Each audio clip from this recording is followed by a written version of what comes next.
Sonny Dykes said after TCU's first spring practice that he has an experienced team that has eliminated mental mistakes. I will tell you why that in itself could lead to a couple more wins this season.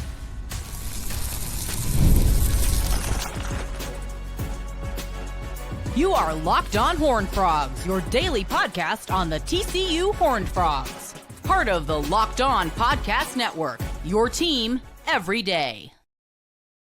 Locked On Horned Frogs, your team every day. I'm your host, Steven Simcox. I've been covering TCU athletics for the past 12 seasons. Spring football is here. We are going to break down our impressions from Sonny Dykes' reaction and reports from the first spring practice. We'll also get into the TCU women who will play in the Sweet 16 on Saturday afternoon against Notre Dame. We'll hear some of your thoughts. TCU baseball, they take down UT Rio Grande Valley and sweep that two-game midweek series. They prepare to play Houston on the road this weekend. But we start with the exciting news that TCU football is back on the field. They were in shells in what Sonny Dykes called spider pads today, so it wasn't full contact, as you would expect from a first practice after a long layoff.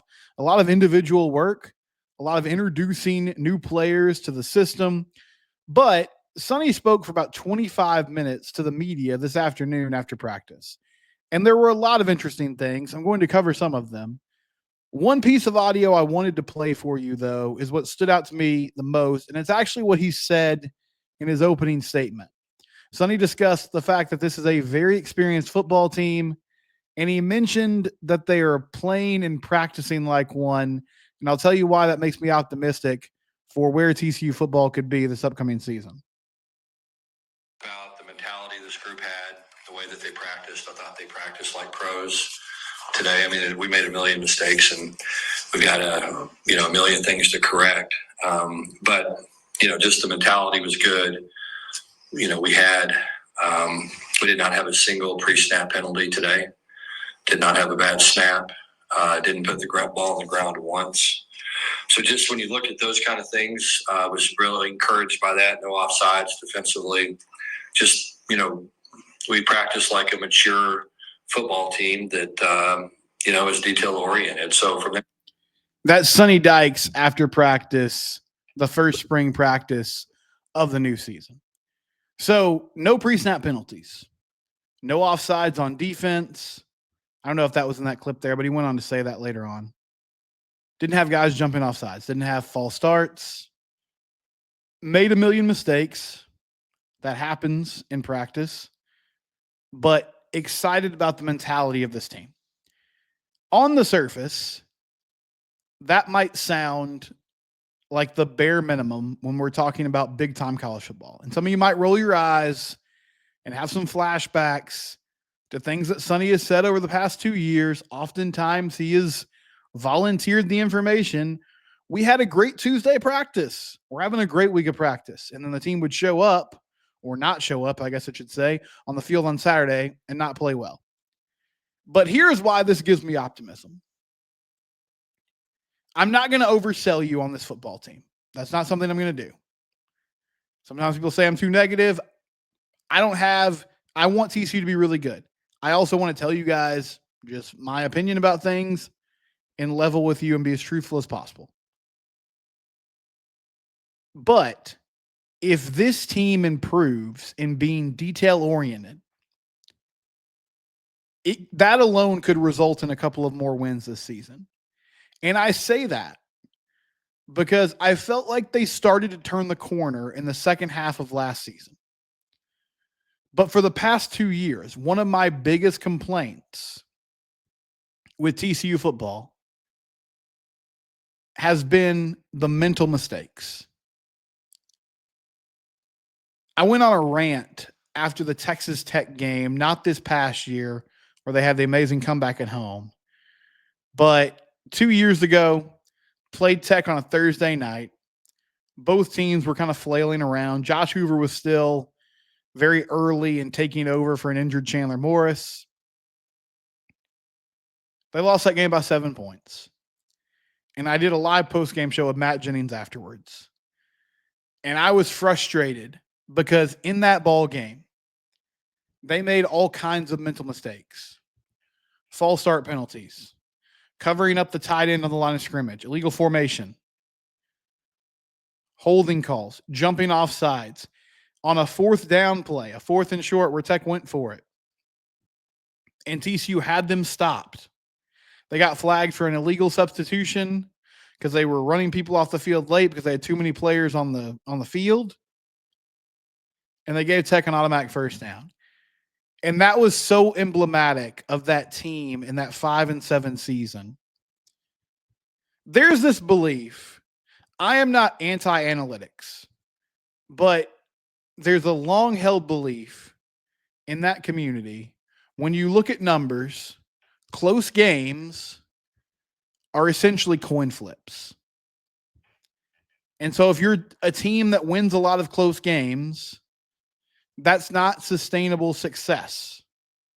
The next season, you're probably going to see some regression to the mean, or even during that season, you might see some regression to the mean because you're talking about winning games by thin margins and the ball's not always going to bounce your way. I understand that line of thinking, but I largely reject it. And here's why I say that. I have watched enough football in my lifetime to know that winning teams make winning plays. And teams that lose and teams that don't have great culture, they have self-inflicted wounds that cost them ball games. In Sonny's first season, that was a detail-oriented football team. It was also a very veteran and old football team that had been around for a long time and wanted to do well because up to that point, they had underachieved. And they were in a lot of close games. That win against Baylor, call it luck if you want. I saw a team that executed a late game drive, a last-minute drive, really, really well, and then executed a special teams play to perfection that they practiced every week. West Virginia on the road made some plays, won the ball game. Kansas State and Oklahoma State at home, sure, got some good bounces, but also made plays in the fourth quarter that won them those games. Now, if you look at last season, the Houston game, they just got walloped. But they turned the ball over a lot in that ball game. Same story with SMU. However, if they cut down on turnovers in those ball games, the score is much different. And UCF was a game that they lost because they made losing plays. They made mental mistakes. False start on a 3rd and goal from the 2-yard line that set them back and forced them into a field goal. Just silly things like that cost them the ball game. And Sonny went on to say continuity with his coordinators, his offense and defensive coordinators, for the first time really since he took the job, has been helpful in this regard. And he mentioned that in year one of the Kendall Briles era, for a long period of time during practice, they would have all kinds of illegal formation, pre-snap penalties, issues because they're learning a new scheme. Everybody's trying to get adjusted to things. And so it took a while to get all that sorted out. Well, now you have none of those excuses. And if there's anything that this team can do better that would immediately raise their ceiling in a big way, cut down on the mental mistakes, win the turnover battle, improve your special teams.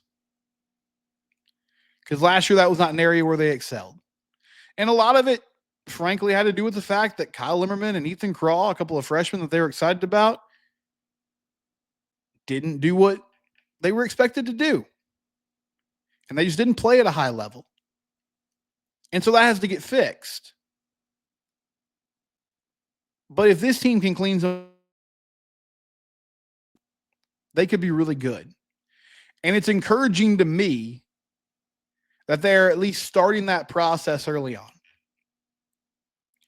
Now, what else did Sonny have to say? Not a lot. He volunteered this. He said not a lot that you can really tell and evaluate on the offensive defensive line yet because they're not going full contact. But he does like the depth that they have on the defensive line. I thought about Travis Jackson and Zach Chapman yesterday. Two young guys that they really like and that made plays for them last year. Marcus Steele, Ansel Denbu,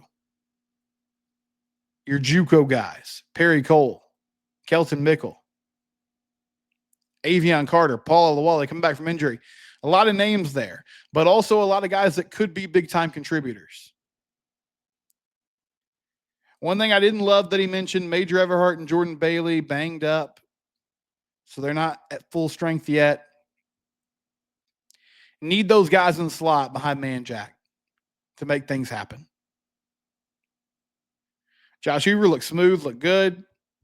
What you would expect from a guy who's basically going into year 3 as a starter in the same system that he's been in.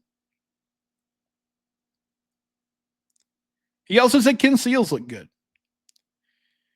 Now, Steven Johnson from the Fort Worth Star-Telegram put out a couple videos from practice. And Chad Woodfork, he highlighted a few freshmen. Chad Woodfork looks like a dude. I mean, he already looks like a college edge rusher, which is great news. And I really hope that TCU makes an effort to get him on the field in pass rushing situations and just let him get his feet wet in college football this year. And Adam Schobel looks all of 6'5" or 6'6". And Steven Johnson said Adam Schobel looked like he belonged. At least in that first practice. He looked like he knew what he was doing. He looked confident. And so that's really encouraging news for TCU as well. First spring practice in the books as TCU gets ready for a critical season. When we come back, TCU women's basketball, they played Notre Dame back in November. What has changed? What can we expect in this next matchup? We'll talk about that next round. Locked on Horned Frogs. It's your team. We do it here every day.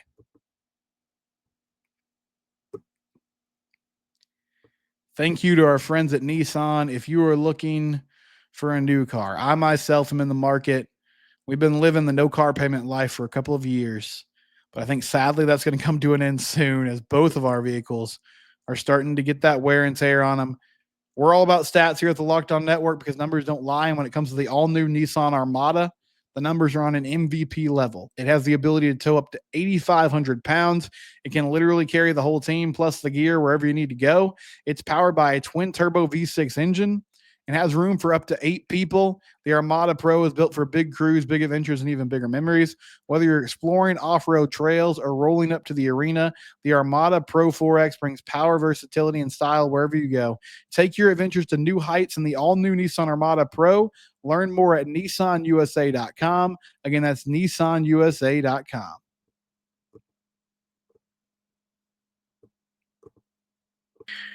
TCU women's basketball played Notre Dame back in late November in a tournament.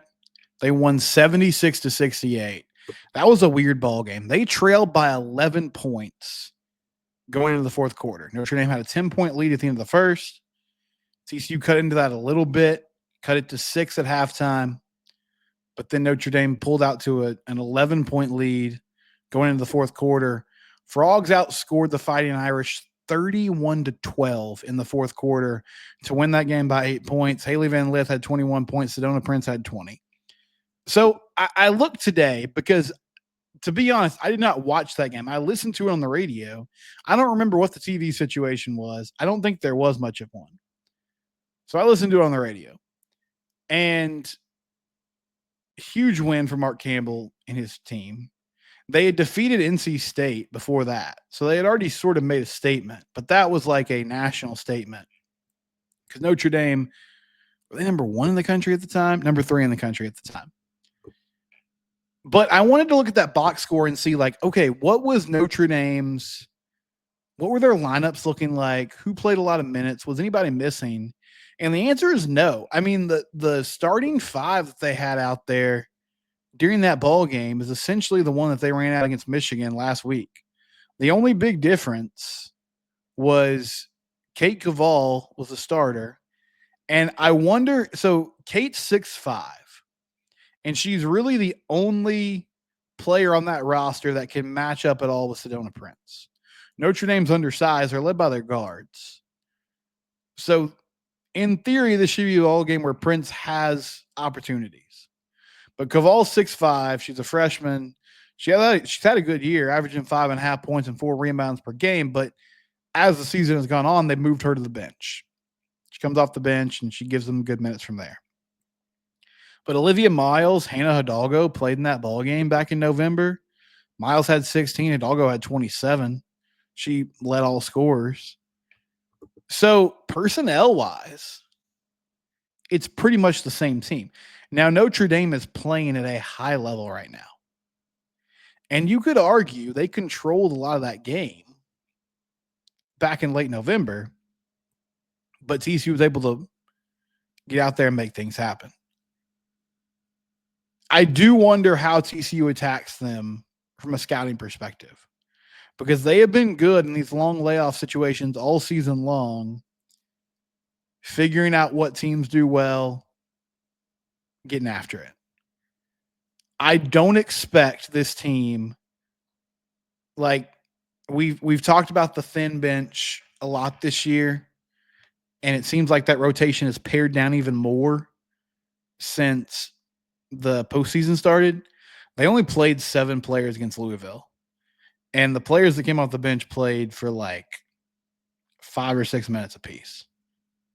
I mean, it's going to be a heavy dose of Van Lith, Hunter, Agnes Imanopu, Sedona Prince.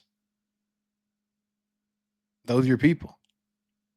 Those are the ones getting out there and making things happen.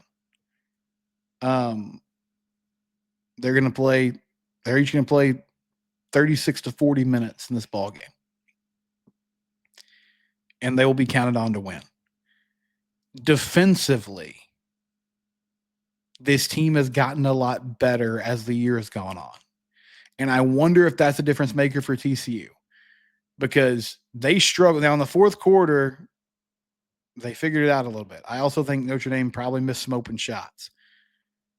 But before that, the Fighting Irish really did what they wanted offensively. I mean, put up, 21 in the first quarter, put up 35 points in the first half. So they were very efficient.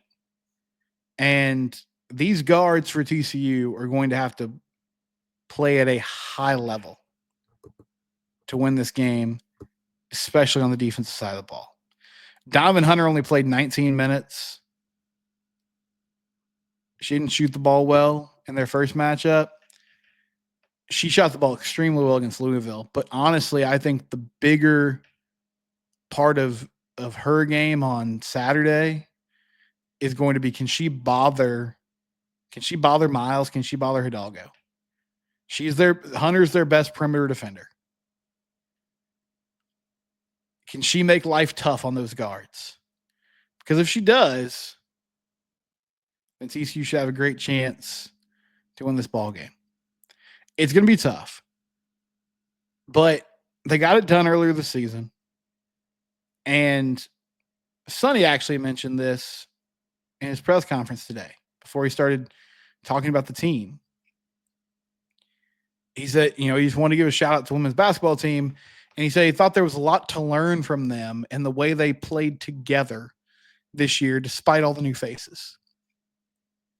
That's a hard thing to do in the world of the transfer portal. In basketball, you have a new team essentially every year. You're onboarding people. You're getting everybody used to their roles. You're figuring out, the relational dynamics there. There's a lot of things happening. And this team really genuinely seems to like one another. Feels like they're playing for one another. And Campbell's done a great job of getting them ready for this moment. Getting to the second weekend, but expectations can change during a year. before the season, if you told me they were a Sweet 16 team, I would have been over the moon about that. And I still am. But I really think this is a group that can get to the Elite Eight. As tough as it's going to be against Notre Dame, go do it. Good luck to them. We'll be watching it. When we come back, TCU baseball gets a victory. I'll also get some of your thoughts. It's Locked on Horned Frogs, your team every day. Monarch Money. You got to hate that feeling when you open up your banking app and you're like, wait, what happened?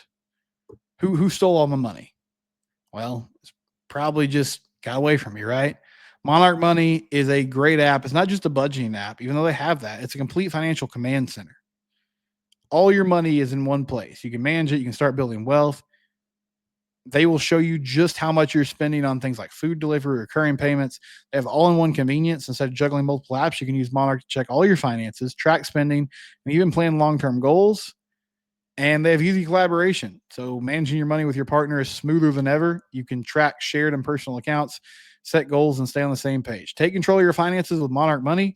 Use code LOCKEDONCollege at monarchmoney.com for 50% off your first year. That's monarchmoney.com, code LOCKEDONCollege for half off your first year. Monarch Money. Download the app today.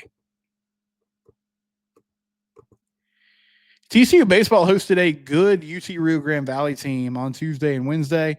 They won Wednesday's game 4-0. They won Tuesday's game 4-3. Big story. The pitching has been outstanding the last couple of days.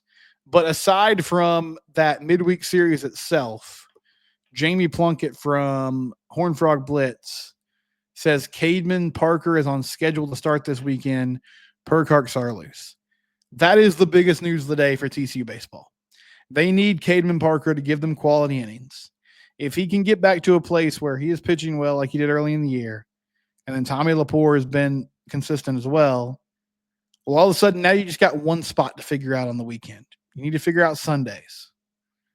But at least it's not two spots. And maybe that helps you rearrange your bullpen a little bit too and set you up better for the future.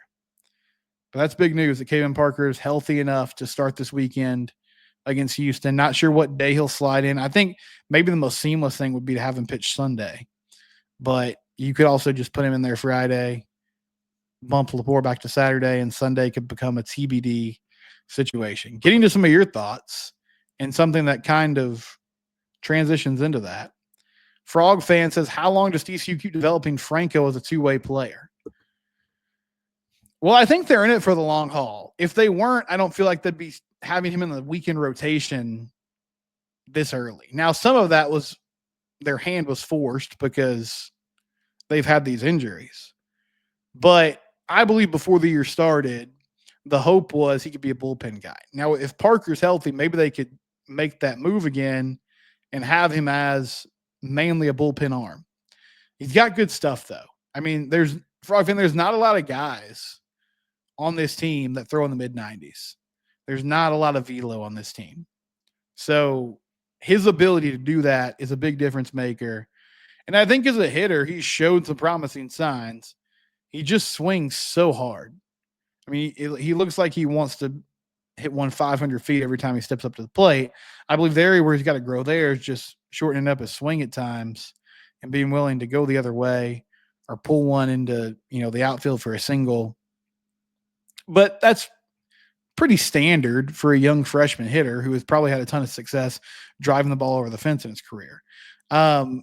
Overall, though, yeah, I think they're committed to it. I mean, I think they'll stick with it at least throughout the rest of this year and then maybe reevaluate and see where they're at. But they need his arm somewhere on this pitching staff. Ron says, is it challenging to replace Jack Best, JP, and Savion Williams? Well, the short answer is yes. Now, I think they're in a good situation, Ron. I feel like this receiving core is deep, but there's not a lot of proven commodities there. Eric McAllister is. Joseph Manjack is to a certain degree. I think Jordan Dwyer should be good, but he's making a huge step up from FCS ball to the Power 4.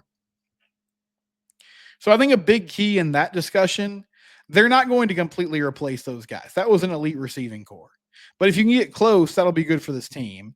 And I believe depth is going to be the key there. Can your young guys play? Does Braylon James come up big?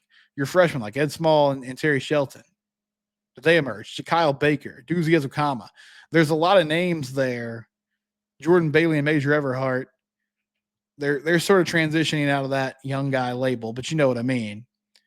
You need some depth at that receiver position to replace all the production that you're losing. We'll close out the week tomorrow. Please join us. It's Locked On Horned Frogs, your team every day. You can subscribe to the YouTube channel or on your favorite podcast platform.